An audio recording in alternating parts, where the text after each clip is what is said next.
Well, good morning, everybody. The last time we had a little press conference in London, it was on Monday, and I said to you, something is happening out there. There is a momentum behind what Reform UK are doing. And of course, there's always a lag time between understanding what's happening on the ground and seeing it playing out in the polls. I also told you that some of the polling industry were acting entirely dishonestly, and I'm pleased to say, as a result of my letter to the chair of the British Polling Council, they have been told now they really ought to be prompting for reform. So they're all playing catch-up. I also said 3 or 4 weeks ago that I thought Reform would get more votes in this general election than the Conservative Party, and I absolutely believe that now to be the case. So yes, it was a delight last night to see that the inflection point has arrived. The momentum that Richard and I are seeing on the streets and on the doors is now filtering through, and we are 1 point ahead of the Conservatives. But just bear this in mind. We are well ahead of the Conservatives in the North East, in the North West, in Yorkshire and the Humber, in the East Midlands, in the West Midlands, and in parts of Eastern Region. And in what we all call the red wall seats, we are significantly ahead of the Conservatives. And so I think Penny Mordaunt was a little bit shocked last night on the ITV debate. I don't think she had a very good evening, really, all round, because they're still pumping out the same line, that if you vote for Reform, you will get Labour.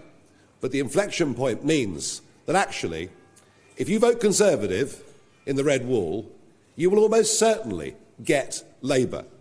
A Conservative vote in the red wall is now a wasted vote. We are the challengers to Labour. We are now the real opposition. And this needs to be reflected. As I said, it's beginning to be reflected by the polling industry, but it needs to be reflected by the broadcasters as well, because Ofcom, on the guidance they've given to broadcasters, say that really the most important of all the factors is the performance in the last 2 general elections. We haven't stood in the last 2 general elections. It's as if everything about our politics is designed to stop new boys and girls coming in and to keep everything the same. At the moment, broadcasters are giving our party 8% of their coverage, which clearly is nowhere near in line with where we actually are. But there's something else I want to ask for today. The BBC will be having a leaders' debate, a 4-way leaders' debate with the leader of the Liberal Democrats, the Conservatives, Labour and the SNP, and that takes place next week. And I think we can demand of right now that the BBC put us into that debate. I would also very much like to do a debate head-to-head with Keir Starmer. And the reason is very simple. We think that this should be the immigration election, because whether we're talking about rents, whether we're talking about housing availability, whether we're talking about access to GP services, whether we're talking about pressure on infrastructure, there is no aspect of our national life that is not touched by the massive population crisis this country now faces, directly as a result of immigration policies that were started by Labour but accelerated by this Conservative government. And I thought it was very interesting to see the Labour manifesto, where Keir Starmer lays out his 6 priorities for the country. And not one of those 6 was mass migration into Britain. So we're very much of the view that nothing will change under Labour. Who knows? It may even get a little bit worse. I would love, as I'm now the leader of the opposition, I would now love... Well, I thought that was fairly obvious to everybody. I would love to do a head-to-head with Keir Starmer to ask him why. Why, if you're going out looking for the working people of Britain to vote for you, have you not put this in your top 6 priorities? What is for certain, people are beginning to realise this, is the election is over. Labour have won. It's merely a debate about the size of their majority, but perhaps more importantly, who is going to be the opposition voice to Labour in the House of Commons and in the country. Well, you may say to me, perhaps it'll be Sir Ed Davey, when he's not falling off logs or on kiddie slides or whatever he may be doing. But Ed Davey can't provide real opposition to a Labour government about which we know in terms of policy really precious little, because Ed Davey agrees with the Labour Party on most substantive issues. And it isn't going to be Rishi Sunak leading the opposition. I mean, he'll probably be in California anyway, and the Conservatives will choose someone, and they probably won't last very long, and they can't provide opposition because they are hopelessly split down the middle on policy. In fact, they've spent more of the last 4 years fighting each other than they have fighting for the interests of the country. And I'm putting it to you that I believe I can be that voice of opposition. I'm pretty clear and consistent in what I stand up for. I'm not afraid of a fight.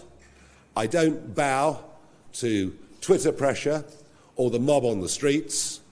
I've taken on the European Union, I've taken on the big banks, and I'm pretty certain I can take on a Labour government headed by Keir Starmer that will have almost no honeymoon period whatsoever, will inherit some very, very deep problems, and I don't think has the radical solutions to sort the country out.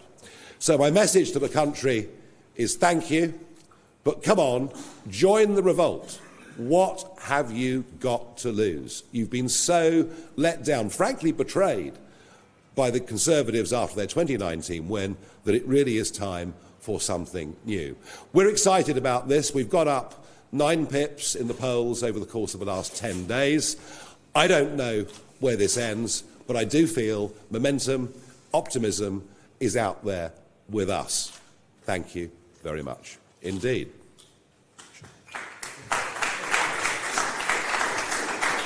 Thank you. So, that's the formal bit. Then we'll take some questions from the media. I think Chris just beat the two Chris's. Chris Hope just beat the Chris Mason in that race. Chris Hope. Can I just ask, when you ask a question, then you are stand up for the camera. Christopher Hope, GB News. Nigel Farage, we've been here before in 2015. You get all these votes piled up and 1 MP in 2015. What will change this time? And if you get maybe 4 MPs, as David Bull told GB News last night, and you're in second place, and the Tories are in third place, and they get 80 or 100 MPs, what does that say about our electoral system? Well, first things first, Chris. We got 4 million votes. When I led UKIP in 2015, we got 4 million votes. And you're quite right, 1 seat. Never in the history of British elections had so many votes counted for so few seats. And I was deeply frustrated by it, and I'll admit, pretty wounded by it. I mean, wounded to the point where I pretty much said to myself, I never ever want to do this again. But here I am, back out of retirement again. We're not going to get 4 million votes. We're not going to get 5 million votes. We're going to get a very, very substantial number of votes. I genuinely think we can get over 6 million votes. I don't know where the ceiling is. But when you start to get through, I mean, think about the Liberal Democrats. Now, albeit they've got a much more developed ground game than we've got, and we know that, but the Liberal Democrats sort of went from 10 seats to 50 seats by just getting through that electoral threshold. Whether we get through it this time or not, I don't know. But remember, this is not a short-term commando raid. This is a 5-year commitment. This election is our first step towards building for 2029. So however many seats we win, you have my absolute assurance that our campaigning for the 29 election, our building of a big movement in this country, will begin the very next day, on July the 5th. If we did finish up with a huge number of votes and a paltry number of seats, do you know what it would do? It would tell us, yet again, that Britain is broken and Britain needs reform. And that reform includes the electoral system, that reform includes the abomination that is the House of Lords, and that reform includes the right as people in Switzerland have, to call referendums on key issues if they think their government and parliament are out of touch with them. Thank you. Thank you. Chris Mason, BBC. Thank you, Chris Mason, BBC News. Mr Farage, give us an insight into your dreams when you're at the shaving mirror in the morning. It's difficult, isn't it, for smaller parties to make an imprint in the House of Commons, however well you do, however popular you are. Are you dreaming of the moment of being the leader of the opposition, standing there at the dispatch box, potentially throwing questions at a Prime Minister Starmer if he wins? Thank you. What I see in the shaving mirror every morning, looking back at me, I think, gosh, where have the last 40 years gone? You know, but there you are. I'm sure I'm not the only one in the room that has that sensation. Well, I'll tell you what. I led a group in the European Parliament for 15 years. I was in seat number 20 with Mr Barroso and then Mr Juncker, who wasn't always sure he was there himself, but never mind. So, you know, I'm quite used to getting up in big chambers and asking questions of the French President or British Prime Ministers. I mean, I have actually done all this before, albeit in a different theatre of operations, but if you're asking me, am I capable of doing it? Yes. And maybe somebody better than me comes along. Maybe the Conservative Party fight. I mean, I think Penny Mordaunt was being lined up for it, but of course she's going to lose her seat, so that won't work. But if there's someone better than me to stand up there and provide opposition, then that's great. I'd be very, very happy if somebody younger, better than me comes along. But right at the minute, I do see myself as being that person. Yes, I do. And I have no confidence in the Conservative Party, as it currently is, to be even capable of providing opposition, so deep are the rifts within it. So, yeah, you know, I mean, I've made a huge decision. You know, as I say, I've come out of retirement. I'm in this for keeps. Thank you very much, Chris. Henry Riley, LBC. Thank you, Henry Riley from LBC. Did Dame Andrea Jenkins ask your permission to use a photograph of you on her leaflet? And since then, since you came back as leader, have any Conservative MPs, without naming them, I know you won't, have any of them texted you or called you? Oh, gosh, never lie at a press conference. It's very, very important. No, Andrea didn't ask my permission, but she did send me a very nice text saying, what do you think? Well, it was a bit late by then, wasn't it, really? I think the fact that Andrea did that just shows you that depth of division that exists within the Conservative Party. I mean, they are two completely different parties, and I think they'd muddled along for decades, with the odd row here and there, obviously. I think Brexit is the thing that highlighted what those fundamental divisions were. And yes, you know, I mean, look, there are people in the Conservative Party that Richard and I feel politically aligned to, but they are in a very small minority. Of the 360 Conservative MPs that were elected in 2019, there's about 50, probably, that would take our view on many things in the world. The rest don't. And that was why, you know, when I went to the Conservative Party conference in Manchester last year, albeit with a GB News badge on, you know, I was hailed like a hero for the membership, but most of the MPs sort of walked past and couldn't even look at me because I'm so absolutely ghastly. And if as we go forward, and we establish this bridgehead in Parliament, and the splits in the Conservative Party become ever wider, and I suspect my presence will perhaps even help to widen those splits, then some of those people that we like will be very, very welcome to come to us. It's as simple as that. Now, I've got a new game for you as well, actually. Oh, gosh. Yeah, if you look at Conservative MPs' leaflets, I want you to try and count up how many times you see the word Conservative. I've looked at half a dozen, and I never got beyond the number of 2, and that was just on the imprint. So it's pretty extraordinary what is going on, how the brand has become so toxic. Let's take a question just here.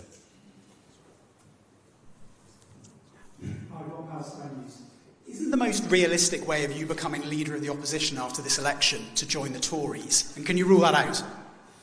Boring, boring, boring. No, they're done. The brand's done. You can rule out joining the Tories if you become an MP. I thought it was very interesting. one of the polls at the weekend showed that 25% of 2019 Conservative voters want the party to get 0 seats. This isn't just a sort of change that happens election to election. This is a wholesale rejection by a significant number of Conservative voters who, by the way, if we weren't here, probably wouldn't vote for anybody, would stay at home. They are so disgusted with the political system. They feel absolutely betrayed by the promises that were made in 2019. The Conservative Party will not be in power for a decade, maybe more. And, you know, you can say to me, well, look, they've been around for 190 years.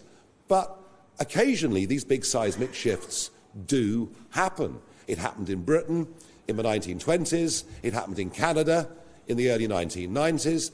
I think this may well be one of those big 50 or 100-year events that happens, even under first past the post politics. I mean, if we were in PR, we'd be talking a very, very different game. No, the brand's broken. It's gone. It's done. Just on the right there, yes, yeah. Thank you. Chloe Chapman from the newspaper. I just wanted to pick up on something that you said in the debate last night about agreeing that the two-child benefit cap should be scrapped. Should we expect that to be a Reform Party policy, or is that your personal opinion? And obviously that would add to the benefits bill. Are you both comfortable with that? Thank you. Look, I just feel, and we feel, that actually support for families is really rather important. We should be encouraging people to have children. We should even, perhaps through the tax system, be encouraging marriage as well. I mean, my own track record on this is not great, I've got to tell you. But despite that, there is very strong evidence that kids that are brought up within a married environment do better in life. So do we believe as a party in encouragement for the family and the concept of the family? You bet your life we do. So it would be a policy? Yes. Thank you. Calgie, just behind, there we go, and then just here. Hello. You say the Tories are divided, that's loud, isn't it? You say the Tories are divided, and that's certainly true. But during the next Parliament, the right will have to unite in some way, given the electoral system that we have. So are you confident that Leader of the Opposition, Nigel Farage, can unite the right against Labour by 2029? Oh, I think so, yes. And I think, if people... Well, I mean, who knows how many Tory MPs there are going to be there anyway? You know, the number could be very small. And of course, you know, the other problem they've got, and you see this in the polls in the last week, is the Liberal Democrats are on the rise, and that reflects tactical voting that is going on certainly in central southern and southwestern England. So who's to say how many MPs the Conservatives are even going to have? But look, you know, if the Damien Green and Jeremy Hunt wing want to go and join the Liberal Democrats, I'd have thought they'd be very, very at home there, frankly. Just your right, yes. Gentlemen, just to Chris's left. There we are, yeah. Thanks. Hi. Hi, Mr. Farage. Emilio from Politico. The Conservatives are obviously trying to make this election about tax in terms of their dividing line with Labour. They're shouting about the fact that under Labour's plans, the tax burden as a percentage of GDP would rise to 37.4%. But they're being quieter about the fact that under the Conservative plans, it would rise to 36.8%, less than percentage different. Do you think that that is a Conservative-style tax plan? And I know you're launching your manifesto on Monday, or your contract on Monday. Yeah. Could you give us an idea, at least, of where that kind of number you would want it to be if it was a reform tax plan? I mean, look, this argument that's going on over tax, and I've been in 2 of these debates with Angela Rayner and Penny Mordaunt. You're going to put taxes up. No, you're going to put taxes up more. I mean, mindless stuff. Quite how the Conservatives have got the front to say we're a low-tax party, having increased the tax burden to the highest level it's been since 1948, is completely and utterly beyond me. The answer is they're both going to put taxes up because they're going to freeze the thresholds. And that means dragging in. You know, 40p was top rate from the late 1980s all the way through the Blair years. That was accepted as the top rate of tax. If you earned a lot of money, you paid 40p. And throughout that time, about 1.5 million people paid pretty consistently through that period of time. By the end of 2027, under current plans, 8 million people will be paying 40p tax. And that, to me, illustrates just what's happened, just where the tax burden's gone up in Britain. And, we've got a radical plan, very radical plan, to reduce the tax burden so that someone who's a staff nurse should not be paying 40p tax. So we would up that threshold to 70,000, which strikes us as being realistic, as a place where 40p kicks in. But more significantly, what we will be unveiling and explaining fully and talking about on Monday, and you're quite right, it's not a manifesto, because the word association with manifesto is lie, so we're not going to play that game. It'll be our contract, and it'll be what we're going to campaign for in opposition, the arguments that we're going to make in opposition. We're not pretending we're going to be in government, we're not. Not this time, anyway. So the radical plan is to raise the level at which people start paying tax to £20,000 a year. It'll be a mass simplification of a tax system. It will take many, many pensioners who, if they've got small private incomes, are now being dragged into a tax system, out of a tax system. It'll take a total of 7 million people completely out of tax. It'll mean fewer civil servants, isn't that good? But it'll also, more significantly, genuinely give those on benefits the incentive to go to work. And I think, sometimes we talk about people on benefits, and perhaps people use slightly pejorative term about those on benefits, when actually many are trapped, completely trapped. They go back to work, they work more than 16 hours, they start to lose in tax what they're gaining, they may as well just stay on benefits. And this is a real way to get people back to work, and if we do that and succeed with that, which we think, understanding human nature, as we believe we do that it will, that means less reliance on unskilled, cheap, foreign labour. Now, I know the big employers will scream and shout because they become addicted to cheap foreign labour. So I think what we've got to say on tax is actually radical and genuinely interesting, and we will outline all of it on Monday. Thank you. Only yesterday, it really is a very serious issue. I had 2 pensioners yesterday say, you give with the one hand where pensions go up, but all of a sudden it's all gone in tax. And you say, what's the point? It's a massive, massive issue. ITV. ITV News. I'll stand up under instruction. This is clearly a moment for your campaign. Are you ready to take advantage of this? Do you know where these voters are? Are you able to get your supporters out on polling day? Is your party in a state to capitalise on this moment? It's a very good question. Not really. No, look, we're not as organised and as developed as the Liberal Democrats. They are very, very good at their ground game. They've got a network of councillors they've built up across the country. We're honest with you. We admit we're not in that position. So the way that we do it, and it's back really to Chris Hope's question right at the very beginning, the only way we can do this is we have to get the total number of votes well up over that 6 million figure, and if we do that, we will start to break through and win seats. So is there a ground game for us? Yes. Are people now coming forward enthusiastically to help us? Yes. Are people coming forwards and giving us 25 quid or more to join the party or support the party? Yes. Money is flowing in through the door, support and help is coming in. Look, I'd have loved 6 months at this. I'd have loved 6 months at this, but we haven't got 6 months. We've got 3 more weeks. We're making the best of what we can, but I do think there's a very, very big gap in the electoral market out there. If none of the above was on the voting paper, quite a lot of people would have been tempted by that. I also think what we'll do is we'll bring people out to vote who the other parties can't reach anyway, because they will have been non-voters before, and a significant chunk of our vote already are people who otherwise would not vote. So look, are we fully in a position to capitalise from this? No. But are we doing our best as we go? Yes. And if we can win that really big mass audience, then I think we'll surprise even ourselves with how many seats we can win. Look, it's an if. Of course it is. Everything in an election is. But I do think momentum and trend is with us.